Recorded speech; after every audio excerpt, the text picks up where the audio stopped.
मित्रांनो नमस्कार.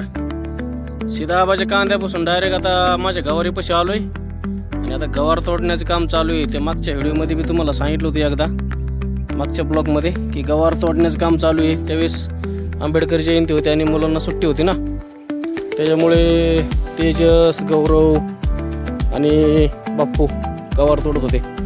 तसंच आज बी गवारच तोडायचं काम चालू आहे बघा. पण काय राव, गवारीला मार्केटच नाही. काय असं कुठं असतं करावं? कसा धंदा करायचा माणसाने? शेती करावं का नाही? शेतकरी आत्महत्याचं कारण सरकार आहे बरं का मित्रांनो. शेतकऱ्याने आत्महत्या कधीच केल्या नसत्या.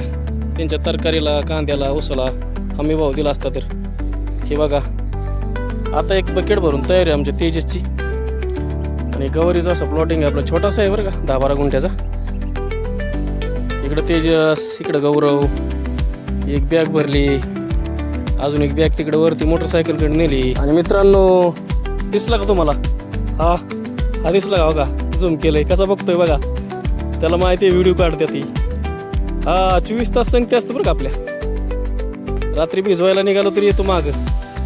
आणि असं आहे, हा शिळे तुकडे टाकले ना, शिळे तुकडे याला, तरी हा खातो आणि इमानदार असतो. हा भाऊ टायगर, काय टायगर भाऊ, टायगर कंटाळा आलाय त्याला.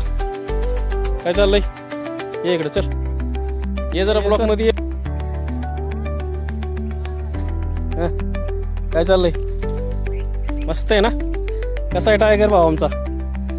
मित्रांनो कसा आहे टायगर? भारी का नाही? घरची जरी माणसं काम करत असली ना शेतात, त्यांच्यापाशी येऊन बसणार, हलणार नाही कुठं. इतका इमानदार असतो हा कुत्रा. सर्वांना माहितीच असेल. शेतकरी वर्ग म्हणलं काय सांगायची गरज नाही भावांनो. बघा ना, इमानदार असतो, इमानदार भाऊ. मस्त आहे आणि खूप प्रेम आहे भाऊ याच्यावर. आपलं तर खूप प्रेम आहे. आपल्याला आवडतात मुख्य प्राणी. टायगर कसा आहे भाऊ? चल एवढा मित्रांनो, आता मी उठून जातो याच्यापासून. आपल्या मागच येणार. बघा बघा एवढा मित्रांनो, बघा आला का? आला काय? बघा मित्रांनो, हे इमानदार असतं मुक.